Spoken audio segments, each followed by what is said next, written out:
Bonjour à tous, bienvenue sur la chaîne YouTube. Aujourd'hui, petite vidéo pour vous parler de la fiabilité sur mon Audi A8. Donc comme beaucoup le savent, c'est un moteur qui est très réputé. Après, il y a quelques petits points négatifs qu'on va parler aujourd'hui. Donc déjà, n'oubliez pas de vous abonner sur le compte Instagram, sur la chaîne YouTube bien évidemment. Donc je le rappelle, Audi A8 4 litres 2 V8 TDI avec une préparation reprogrammée à 400 chevaux avec 800 Nm. Donc moteur très coupleux. Donc au niveau fiabilité, il n'y a rien à dire là-dessus. Depuis que je l'ai, depuis 4 ans, j'ai fait environ presque plus de 50 000 km en 4 ans. C'est pas beaucoup, mais en tout cas, j'ai jamais eu de voyant moteur, jamais eu de problème moteur. Toujours bien démarré, elle a toujours bien tenu le ralenti. Franchement, il n'y a rien à dire là-dessus, c'est très fiable. Au niveau de... Je vais vous ouvrir le capot moteur. Comme ça, on va parler devant le moteur. Et vous m'excuserez, là, il est un peu tard, donc la nuit va bientôt tomber. Mais je voulais faire une petite vidéo. Voilà, ça fait un moment que j'y pensais, de vous parler un peu de la fiabilité, car il y en a beaucoup d'entre vous que vous m'avez demandé si c'était un bon moteur, etc. Donc voilà le moteur comme il se présente. Donc on a le V8 qui est comme ça avec les 8 cylindres, donc 4 ici, 4 ici. Vous avez les deux filtres à air. Voilà, les turbos sont cachés tout en bas. Voilà. Donc au niveau fiabilité, franchement c'est un très bon moteur. Jamais eu de soucis comme je l'ai dit. Après, qu'est-ce que je pourrais dire de plus au niveau du moteur? La boîte elle passe vraiment bien. Voilà. Après c'est très important, il faudra faire votre vidange de boîte si vous commencez à avoir des sensations de patinage au départ, si votre boîte elle est un peu dure, elle n'est pas fluide, etc. Moi en tout cas j'ai pas ce problème, ça a été vidangé, enfin tout nickel. Bien sûr, respectez bien les temps de chauffe, voilà, pour pas avoir des problèmes par la suite. Niveau électronique, voilà, comme vous pouvez voir, tout s'allume, tout fonctionne. Donc dessus, j'ai le pack LED sur les feux de plaque à l'arrière. Feu LED d'origine, donc il y a deux versions, donc il y a la facelift et la première phase qui est celle-ci. Donc voilà, c'est des petites LED intégrées avec les feux de plaque qui ont été rajoutés par moi-même. Ensuite, on a l'ouverture du coffre qui est automatique. On a également des feux à LED à l'intérieur du coffre, comme vous voyez au fond. Par contre ici, j'ai laissé une ampoule d'origine, car en fait quand je laissais les LED, enfin une LED ici, ça clignotait. Donc à mon avis, sûrement une mauvaise qualité de mon ampoule que j'avais mis, ou alors un problème de masse. Mais je pense plus à la qualité de l'ampoule. Et donc j'ai préféré laisser comme ça pour faire un rappel avec mes feux de jour à l'avant. Voilà, car dessus on a les feux xénon, big xénon. On a également des feux de jour.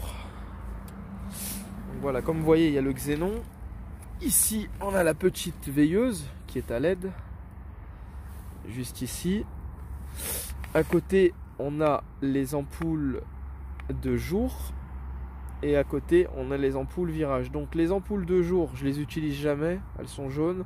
En fait c'est pour laisser une sorte de grosse ampoule allumée. Je trouve que ça sert à rien à part d'être mieux vu entre guillemets. Mais bon, vous mettez vos feux de croisement, ça suffit largement.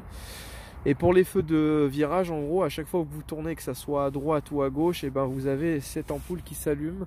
Et celle-ci je l'ai laissée d'origine. Voilà, ça fait un rappel avec mes feux de recul également qui sont jaunes d'origine, et ma petite veilleuse de coffre qui est jaune.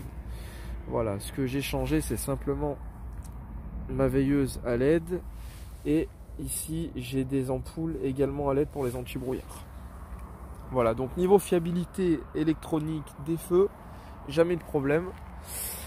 Donc voilà, comme vous pouvez voir, quand je l'ouvre, tout fonctionne. Voilà. comme je vous l'ai dit, des feux anti-brouillard à LED. On a les feux de rétroviseur allumés. On a les petites LED sous les portes, sous les 4 portes. On a les LED à l'intérieur du véhicule. Franchement, niveau électronique, rien à dire. Donc 10 sur 10, moteur 10 sur 10. Pas de souci là-dessus. Pareil, au niveau du compteur, tout s'affiche. J'ai aucun problème. Au niveau du MMI, il y en a qui ont déjà eu certains soucis. C'est-à-dire, il s'ouvrait plus. Donc, en fait, c'est des petits, comment on appelle ça? Des petits crochets, enfin des petits trucs à changer à l'intérieur, mais moi, pas eu de problème. Donc sur ça, ok. Ensuite, je vais vous parler du châssis du véhicule. Donc il faut savoir, c'est un châssis en alu. On peut le vérifier ici. On a le badge certifié alu. Voilà, Audi Space Fram ASP. Donc là, ça confirme que le châssis du véhicule est tout en alu. Donc pour une Audi A8, c'est vraiment pas mal. Donc ça l'allège un petit peu. Donc en poids total, elle fait 1,9 tonne. Donc le châssis, c'est un très bon véhicule. Ça tient vraiment bien la route par son quattro.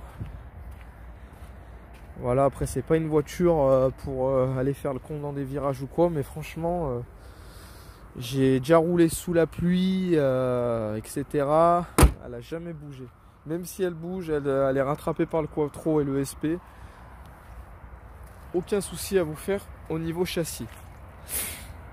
Ensuite, vu qu'on est sur le châssis, on va parler des pneumatiques. Donc moi, ce que je conseille, voilà, c'est quand vous mettez vos pneus, pensez à mettre de la bonne marque, c'est-à-dire du Michelin, Dunlop.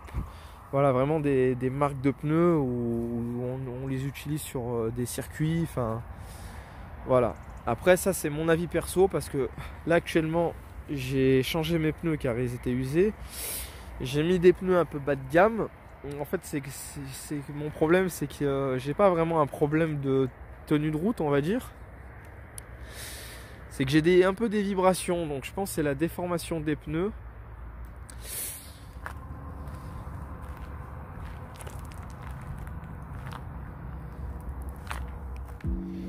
J'ai mis un peu de lumière car il faisait un peu trop sombre. Donc on en était au niveau des pneus. Donc comme je vous ai dit, il vaut mieux mettre de la bonne marque. Car quand vous mettez de la bas de gamme, vous en payez les conséquences. Un peu comme moi, on va dire. Donc voilà au niveau de la pneumatique. Après, comme j'avais fait dans une de mes vidéos où je vous avais parlé de l'entretien, donc la fiabilité elle est correcte. Mais l'entretien est quand même un peu coûteux. À moins que vous savez bricoler comme moi, vous faites vos entretiens vous-même, tout ce qui va être vidange, plaquettes, etc. Mais en tout cas, voilà, pneumatique, nickel, rien à dire. Je suis vraiment désolé, il y avait beaucoup de vent, donc là j'ai dû couper le son. Et donc j'en étais au niveau de la pneumatique, donc comme je l'ai dit, nickel. Ensuite on va parler de la ligne d'échappement, donc c'est une ligne en inox que j'ai mis le jour de l'achat du véhicule, donc il y a maintenant 4 ans, et je peux vous dire que ça n'a pas bougé, donc l'inox est toujours là. Bon, bien sûr là le véhicule est un peu sale, et les pots sont noirs parce que c'est un diesel, donc ça se noircit. Mais en tout cas, niveau cils en bloc, je veux dire les soudures, rien n'a bougé, c'est vraiment nickel. Les catalyseurs sont d'origine encore sur le véhicule, et j'ai pas de fuite, rien, ça bouge pas du tout. Donc l'échappement, la fiabilité est vraiment au rendez-vous. Ensuite, je vais vous parler de tout ce qui va être l'étanchéité des joints autour des vitres ou du taux ouvrant.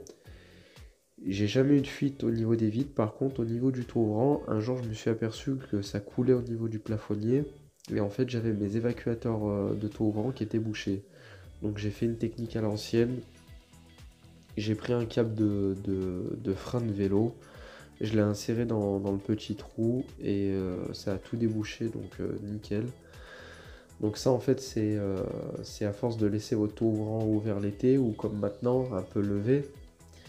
Du coup vous avez des impuretés qui peuvent rentrer, de la poussière et à force ça s'accumule et du coup ça vous bouche les évacuateurs. Donc voilà pour ça.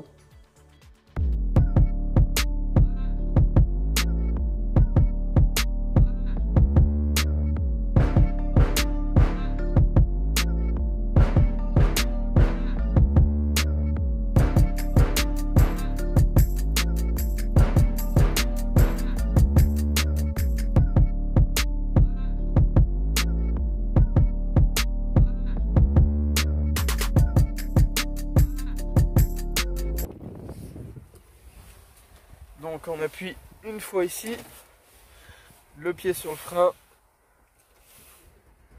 et ça démarre. Comme vous pouvez entendre.